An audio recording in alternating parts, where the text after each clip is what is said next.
Hello, hello, hello, and welcome to the BFA Baby podcast. As always, I am your host, Taylor Hartman, and we're going to jump right into it today. It is a very special episode, something I teased 2 episodes back. This is going to be the performance episode. Now, in my notes, I have things about pre-performance, day of, and post-performance recovery, so I am very excited to hop right into it.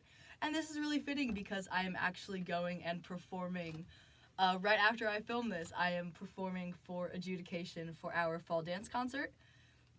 I am in a student choreographed tap piece, shout out Hallie. And yeah, we're getting them adjudicated today, see if they'll be selected for the concert. Just a heads up, I am getting over being sick, so if you hear that in my voice, I'm sorry about it.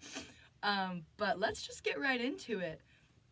So, a few bullet points I have for pre-performance are workouts, food, and training. Now, something I have adopted into my life has been dancers eat and train, they do not diet and exercise.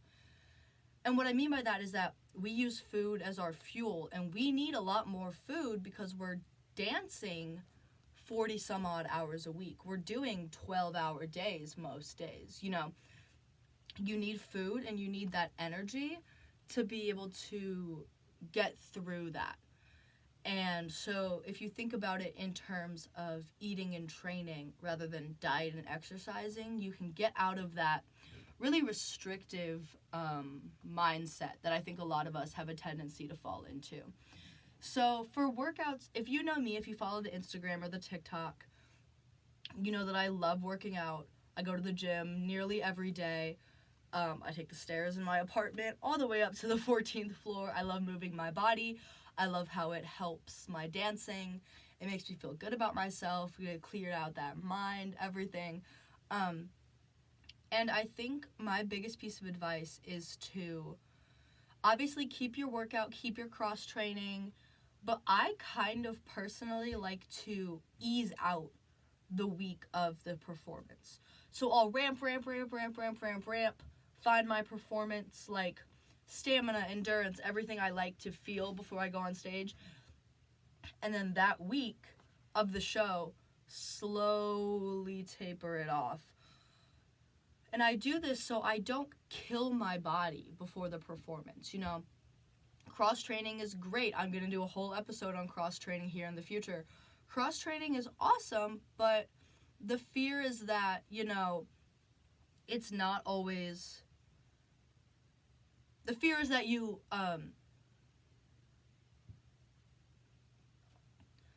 Cross-training is awesome, but the fear is that you know, you run your body out training and dancing, and that's great for building strength and stamina, and you want to work that on your body, but obviously when you're performing, that's a lot more physical effort than anything else.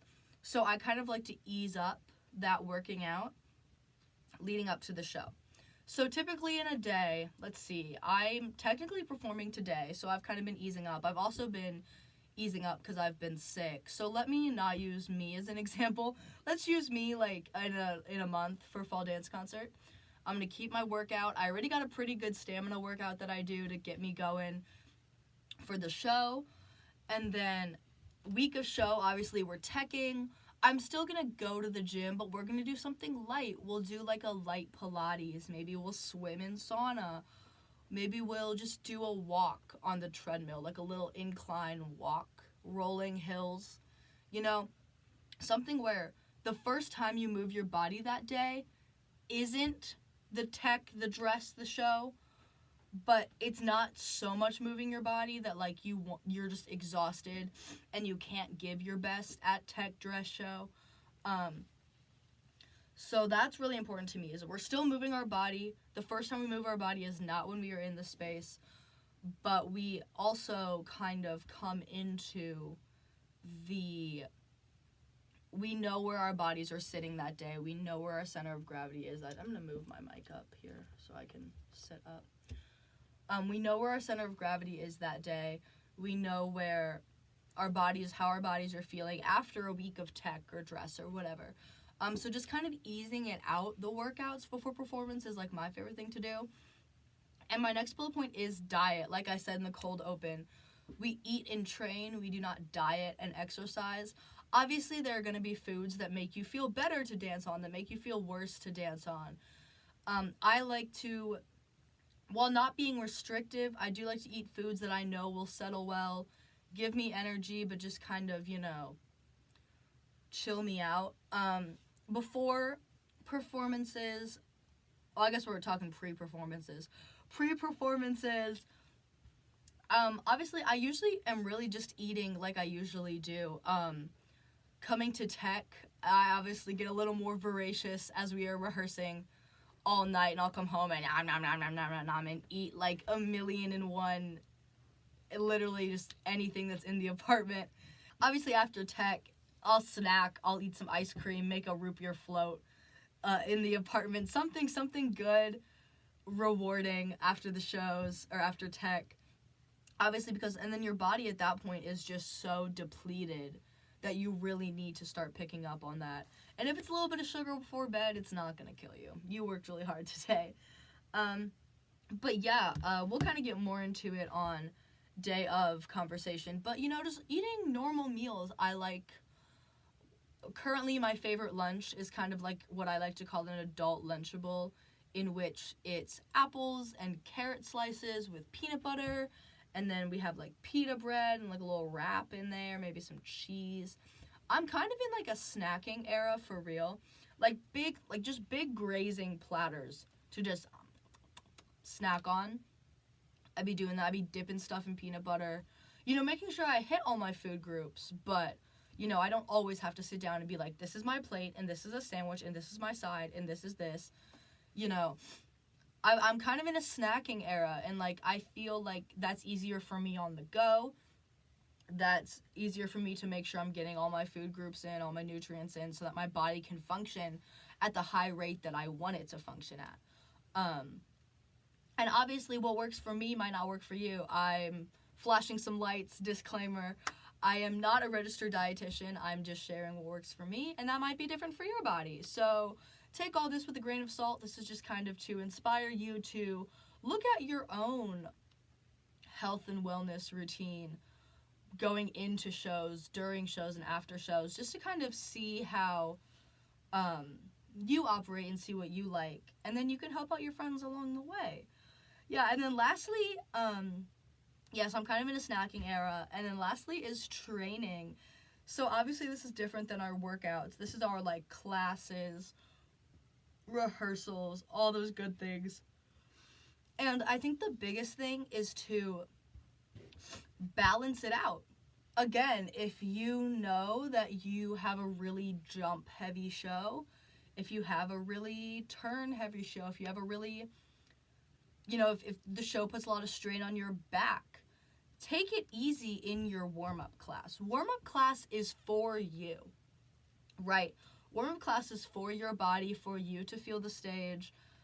It is for you to work and learn and feel how your body's going to operate that day. And if if your calves are feeling tight, and you just need to take the jumps on stage easy so that you can do the jumps. If you need to take the in-class jumps easy so that you can do the jumps on stage to your fullest potential, then that's ideal. That's what you want. Warm-up class is for you, and I think that a lot of dancers fall into a habit of, getting that performance adrenaline going and not really knowing when to calm themselves down, and then by the time curtain is up, you're so ramped up and you're going, and you can't even dial in to like your body and what's going on. And like honestly, that was me for the longest time. I would be so anxious and so nervous, a little, not really nervous anxious, but like excited anxious, and I'd be so ready to go on stage, and I got the adrenaline pumping, and I would just go on stage and black out. And not that I don't black out on stage now, because I do kind of, like, there are times when I'm on stage and I'll get off and I have no idea what just happened to me.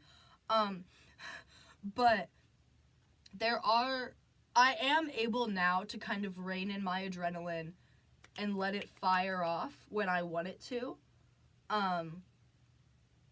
You know, instead of just being like all adrenaline all day long, I'll kind of have those nerves, that excitement, but with all my years of performing, I'm kind of able to talk myself down from going 0 to 60 the second I wake up.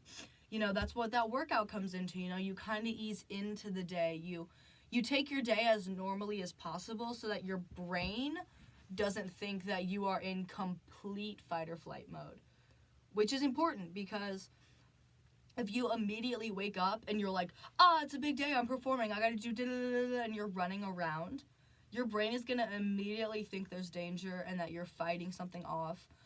And it's obviously not gonna be good because then by the time you get to the stage, your brain is so worn out, your body is so worn out because you've stressed it out. And that's taken up until probably senior year of high school, freshman year of college for me to really hone in on. But I'm very proud of the work that I've done to be able to wake up, take my day as usual, and then just go for it. And I think that also comes with, we'll kind of touch on this in the post-show topic, but I think that also comes with the knowledge of I don't put as much worth on my shows anymore. You know, when I was a kid, when I was in middle school, and I was in high school, my worth was how I did on stage. If I had a bad show, I was a bad person. Which is crazy to think about, but like that was truly what my mindset was. And within the last year or two, I've really been able to be like, it's literally all fake. Like, it's not fake. Like, it's important, you know, but to a degree, we are playing pretend. And to a degree, us playing pretend is to satisfy the audience. Obviously, we get some, like, creative satisfaction out of it. But the audience doesn't know the choreography. The audience doesn't know your lines. You know, the audience doesn't know you're blocking. So if you flub up on something, but then you keep the show going, it's really not the end of the world. The audience still had a good time. You know, the show went on. The show was good. Obviously, if you get a note about it, obviously take your note and fix it. But if it was like so minuscule that no one, if not even your scene partner noticed, and it's just like you internalizing that mistake, that's going to ruin the rest of the show for you. You're not going to perform your best. And I think, obviously, it takes time. You can't just wake up tomorrow and be like, my performance doesn't mean that I'm a good or bad person. And, like, obviously, in an ideal world, that would happen. But, you know, you can't really, you got to kind of slowly teach yourself and remind yourself that your performance is not your end-all, be-all of what you're doing and what you're learning and loving. And you will consistently learn and grow, and things will get better, and that will benefit your performance as you grow as a human outside of your performance. But while we are on that topic, let's talk about day of performance. I kind of already talked about it. I like to not just kind of treat it like any other morning. I do like to wake up a little earlier, though. Just kind of have the morning to relax, chill, get that little baby workout in, set my intention for the day, set my body for the day. I'm kind of getting into meditating low-key. Like, before some shows last year, I did some meditation, and it was really nice. I would really like to get back into that. You know, wake up early, have the morning to yourself. I personally like to get ready before I go to the theater. There's something to me very therapeutic about the process of doing your stage hair and your stage makeup. And I personally like to do it by myself. I like to have a podcast playing, just kind of zone in, get ready. I know some people like the energy of a dressing room when everyone's working together, but I kind of like that quiet, like silence, tune in, tap into your brain, set your intention for the day. I really like that energy when it comes to it.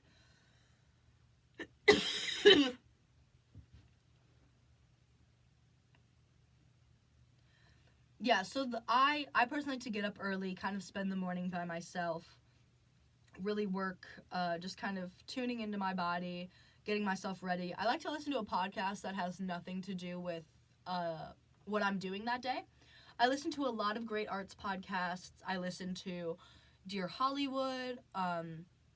Is it Angie Helps Actors? If you're watching on YouTube, I'm pulling up my podcast app. Helps Act. Audrey Helps Actors podcast. I listen to No Film School, the Hardcore podcast, 10 Years Out, The Pictures Got Small. You know, all of these like art-related podcasts. And for me personally, when I'm getting ready in the morning, I like to listen to something that will just kind of take my brain and go. My favorites to get ready to are Ear Biscuits with Rhett and Link. That's like my favorite podcast. Popcorn Culture with Ben and Jay Carlin. Very Really Good by Curtis Connor. And then I'm also liking Through the Gryffindor, which is a Harry Potter like reread podcast in the vein of like a rewatch podcast where like stars of the shows will go back and watch the show and give you like insider secrets. Ben and Jay Carlin of Popcorn Culture have gone back. They like grew up with Harry Potter, and they are going back and reading it and then like talking about the stories, what they know now, how it felt when they were first reading it. And like I was a big Harry Potter kid, I still am, and it just kind of warms this place in my heart, and I'm always very excited to hear Through the Gryffindor. So getting ready to something that kind of takes my brain somewhere else is really important to me and how I operate. But maybe that's different. Maybe you want to hear something about the industry. Maybe you listen to BFA Baby while you're getting ready for a show. Who knows? But I quite like podcasts to get ready to. So part of my waking up early involves a coffee routine. And that sounds so pretentious, and I know it does, but like, let me have this pretentious artist moment. My pre-show coffee is a science. This is like a thing that I do. So I brew some coffee in my little Mr. Coffee iced coffee maker. Shout out Megan for getting me that for Christmas. So I will make my coffee and I'll ice it. So I make the coffee itself. I brew the coffee itself the night before because I like my coffee ice cold, like nearly freezing. So I make my coffee the night before, like nearly freezing, cold in the morning. And so I brew it in the morning. I brew 3 shots of espresso worth of coffee, and then I'll put it in the fridge, and I'm like, cool. In the morning, I make ice cubes out of chocolate protein shakes. So I'll like crack some of those in there, and then I'll pour the rest of a chocolate protein shake into my coffee. Mixy, and drink it. It's kind of like a mocha, but you got that espresso going for you. You got that extra protein to get your body going. I'm really into my protein shake coffee. Sometimes if I'm feeling spicy, I'll put some whipped cream on top if it's like the last show. You know, we made it. But no, my coffee routine is very pretentious, and I know it's pretentious saying that I have a coffee routine, but like it just makes me feel good. It makes me feel like I'm investing in myself. We talked about this with the self-care back in the choreography episode. You know, but it's always something good to wake up to. You know you're going to have your coffee ready. It's one less thing you have to do in the morning. And it's exciting to have like a special little coffee on performance days. You know, and if maybe you're not a caffeine person, I'm a big caffeine girly, but you know, to each their own. Next is something that I hold close to my heart, early arrival. Now, if you know me in real life, you know that I have literally always been early to everything ever. Like, I have consistently been early to everything ever. And by that, I mean, when I was a child, I was like, we gotta get there early, blah, blah, blah. Like, I'm a big early person. I love being early. I think it's a sign of respect, but it's also good for you and your body, especially on performance days. Early arrival, you can find your spot in the dressing room. The theater is still nice and quiet. You know, the hustle and bustle isn't going on right now. Again, that kind of just like finding your body, tapping into what you feel, what you know, what you love is very important to me in my day of routine. But I think that early arrival, you can kind of feel the space out, test the stage out on your own before you go, and if you take warm-up class on stage or whatever. And I think that that's really important. And that early arrival, again, you have time to enjoy your coffee, feel the stage out, get into your body. I'm, if you can't tell, a very, blinders on person when I'm performing. So a lot of this is tuned to how I like to operate, but if you're someone who's more extroverted and more social, you might want to, be with the people and warm up with each other and get ready with each other. And to each their own, of course, but if you are a more introverted performer, I would recommend trying out the routine that I'm detailing for you. And this early arrival also allows time to stretch yourself out. This is a great time, like I said when we were talking about class, tap into how your body is feeling. If your calves are really tight, maybe you go easier on the releves. If you're feeling a lot in your shoulders, maybe you have time to roll out. You have time to maybe even heat before you go to class. This is a good time to tap into not just how your body is feeling, but really operate and learn what you need to do to your body to be successful later in the afternoon or evening, matinee, whatever, depending on if you have a matinee or an evening performance. And this is really a great time. I like to stretch before and after class. I'll do a little warm-up, a little jumping jacks, some high knees, hamstring, like the scoop things, quad stretches, just to get the muscles warm, and then I'll really ease into what my body needs for that day.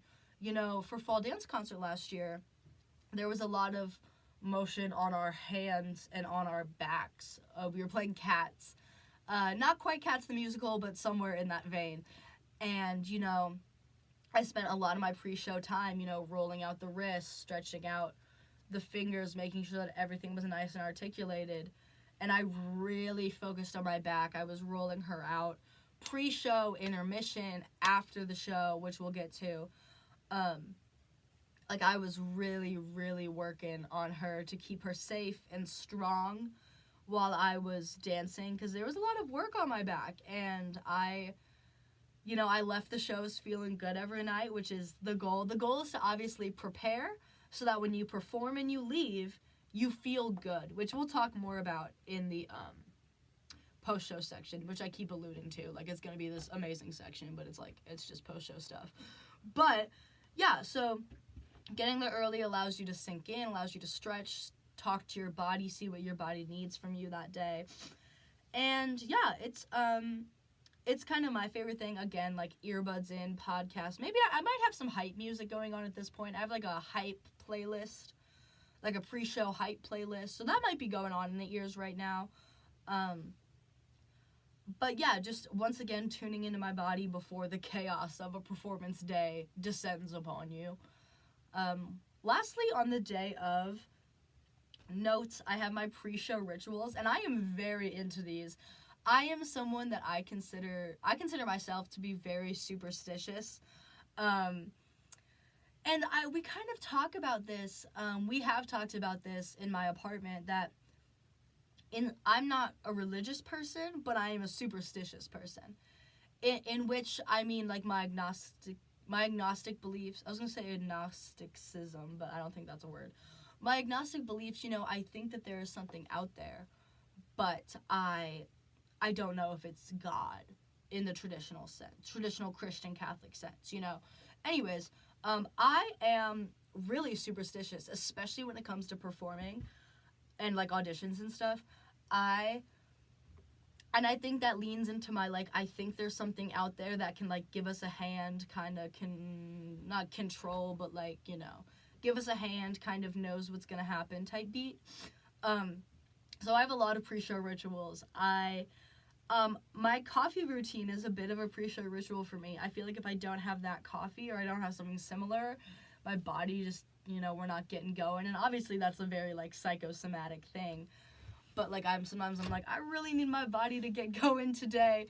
Kind of the routine of it all. And then I think kind of my stretching alone, my warming up alone, checking in with my body alone, that kind of isolation is a very strong word, but that kind of, I'll say isolation, that kind of isolation has been really important for me being able to know what my body wants and feel confident and safe in my body to then go on stage, which has been really nice. I'm very big on, if I'm in point shoes specifically for a show, I'll do a little, oh my god, this is going to be so gross, but I'll pour some water on the ground, tap the box of my shoe in it, spit, tap the box of my shoe in it, and obviously I'll clean the floor up before, like, we go on stage, but get nice and, sticky, I'll run that out through class, da-da-da-da. Right before stage, we'll rosin the heels, we'll rosin the boxes, I'll sew my point shoes to my tights, or I'll sew them to themselves if I'm not in tights.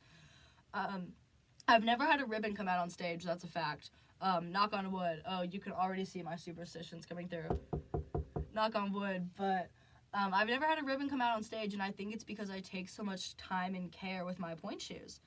I'll sew them, I'll prep them, I'll rosin them up, And I think another thing that I really like to do is, and I learned this at Brooklyn Ballet Theater, shout out Brooklyn Ballet Theater, I really like Married in a Kiss. So if you don't know, Married in Ballet is, it's French for shit, if you,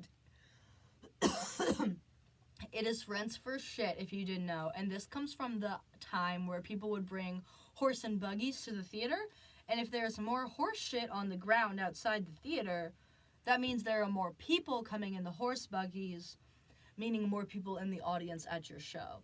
So ideally, outside of a theater, you want a lot of horse shit on the ground so that you could then have a lot of people in your audience. So, Married in a Kiss, it's kind of just become like a good luck type thing.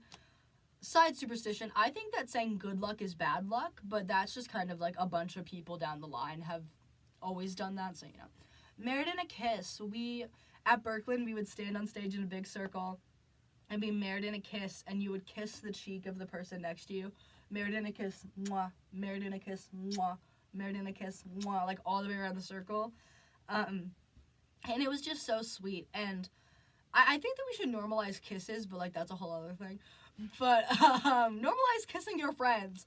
But it is really important. And it was just kind of a moment where we all felt connected. We were holding hands. We were all sharing the same good luck.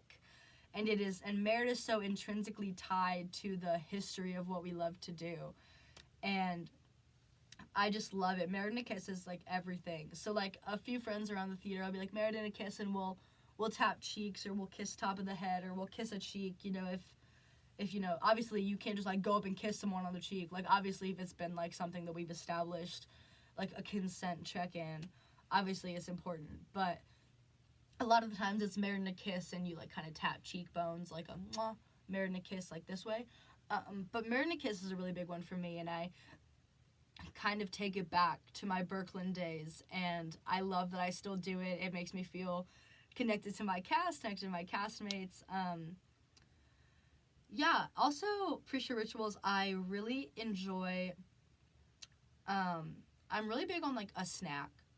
Obviously, like, not obviously, this is just me. Again, I'm not a registered dietitian, but I am not somebody that can eat a full meal and just, like, go out on stage. You know what I mean? Like, I'm gonna eat my meal before company class, before warm-up class, and then I'm just gonna, like, lightly snack throughout the afternoon leading up to the evening or whatever, if it's an evening show. My body just doesn't work like that. And it might work like that for you, but I always do better with a big meal in, like, the late morning lunch time, a little, like, early lunch, and then just kind of snacking throughout the day. Something I've added into my pre-show ritual with these snacks are electrolytes. I had never really considered them beyond, like, that's the stuff in Gatorade, that you drink when you're sick. And I never really considered electrolytes until very recently, when I saw what other people did in college before shows. And I remember you do the ones you put in your water and you just kind of feel a little better. You feel a little replenished, especially if you're doing a really heavy show and you're sweating a lot and your body's just like losing everything all the time. Electrolytes have been good, and I'm excited to kind of dabble more into that, my pre-show routine. But yeah, I like to snack. I'm big on bananas. My body does really well on bananas. I mean, maybe a little peanut butter, get some protein, some like oomph in there. I really enjoy, oh man, bananas are a big one. I do like to have something sweet. I have a massive, massive, massive sweet tooth. I do like to have something sweet. So maybe like a little cookie, a muffin. Oh, I love muffins. Maybe a muffin, like a little muffin. Something sweet, get some sugar in me, kind of get me excited, get me going. But yeah, so snacking is a big pre-show ritual. I'm starting to get into electrolytes. You know, just really doing what your body needs. And if your body needs something different every single day that you perform, that's totally fine, and that makes sense. You know, your body needs different things all the time. So, congratulations, you just finished your pre-show ritual and you went on stage. The performance rocked, but now it's time to take care of yourself. It is time for post-performance. It is time for aftercare. This is the biggest thing to me because for so long I didn't know anything. I would just let my body crash at the end of the day. And then you feel like shit because your body was running, and then it just stopped. And you suddenly feel everything. You feel the toenails you broke off, the sore muscles. If it was a really long show and you didn't get to eat for a long time, you feel how hungry you are. The headache starts to set in from the bun or the hairstyle. You start to see your fake eyelashes when you blink. You know, things that are kind of masked by the general adrenaline of a performance. However, it is really becoming that fall off, that immediate crash sucks, and you can't get to sleep, and it's taken me a long time to learn how to kind of ease out of it. So I'm happy to share this with you guys because it is important to me that you guys don't suffer as long as I did coming down after a show. So my first thing is rest/adrenaline come down, which I just kind of alluded to. If you are going from 6 a.m. to 10 p.m. when your show wraps, that's a lot of adrenaline and a lot of things that your body has kind of thrown an X up, not to tell you because the adrenaline's blocking everything. That's a lot for your body to come down off of, and then everything immediately sinks in. And that is just a disgusting feeling. You feel bad. Every time I have like a really sharp adrenaline come down, I always want to start crying. And I think it's just because like all the emotion of performing, you blacked out and it's all coming back to you, you know? So I think to avoid that, obviously, just like you had a cool, like a warm up routine, have a cool down routine. Stay in the theater a little longer. Eat a snack, drink some electrolytes, roll out, you know, take your time getting your shoes off. Don't rush to get out of the theater and go home. I know you can be really hungry, but I just kind of like to ease out of it, you know, kind of take yourself out of that mind space. Just like you were tuning in, start tuning out. I literally have a cool down playlist. It's called Post-Show Prayers, and it's just like all just kind of vibey music, nice and low, nice and slow, just kind of coasting down.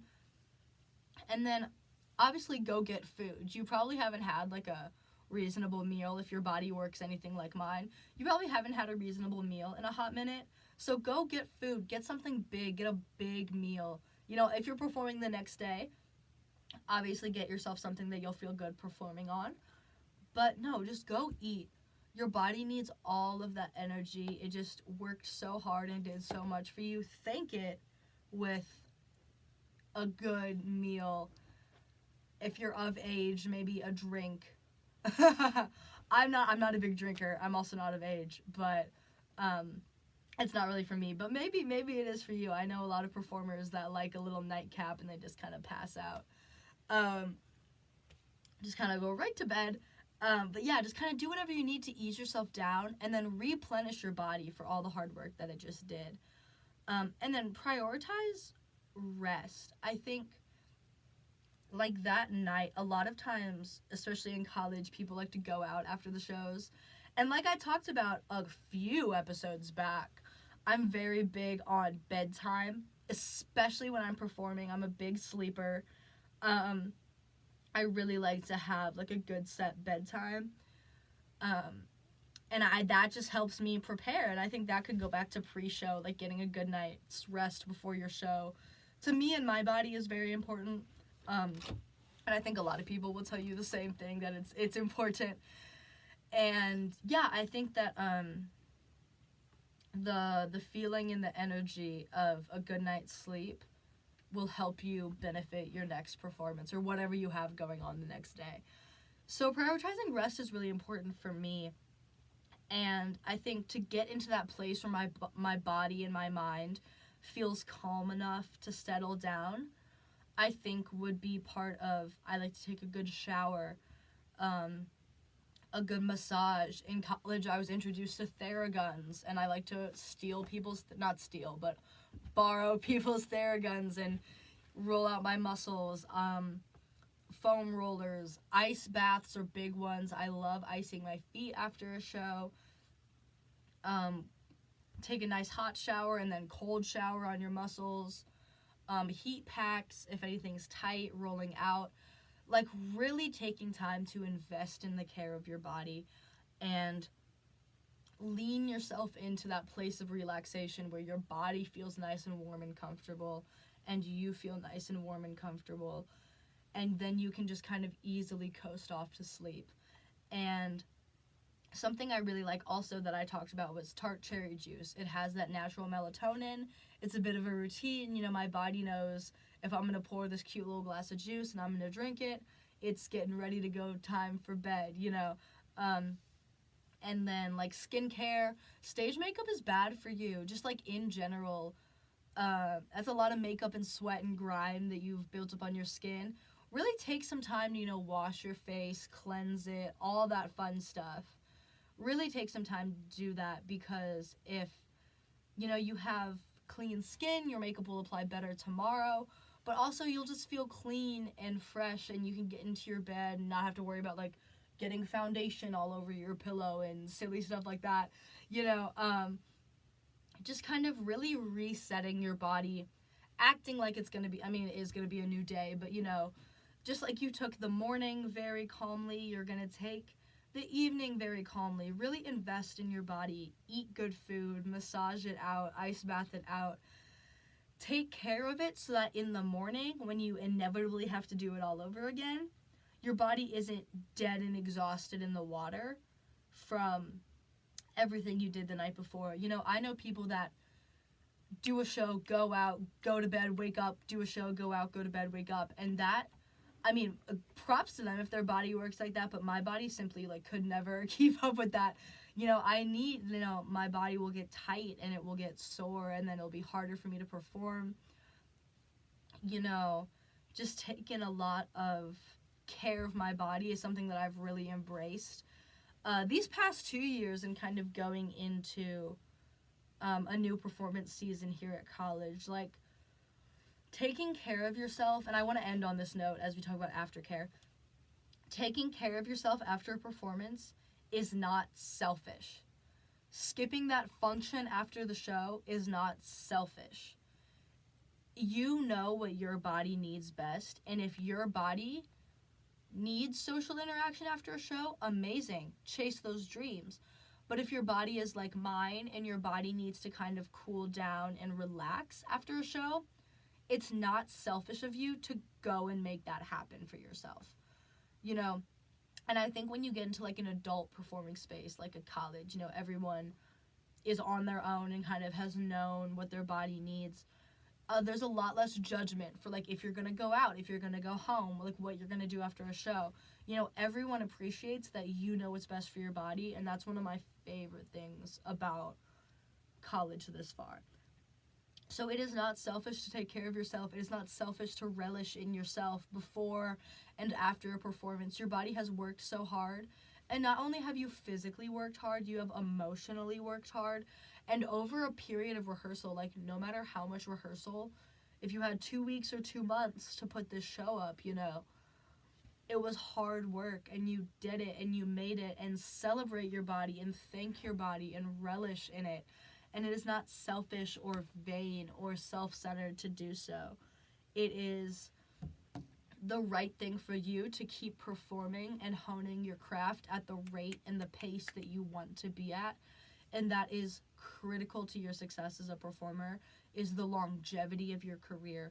These careers do not last long at all compared to like an office job, you know, and doing what you need to do for your body to promote longevity in your career is critical, and it is not selfish. If anyone tells you that it's selfish,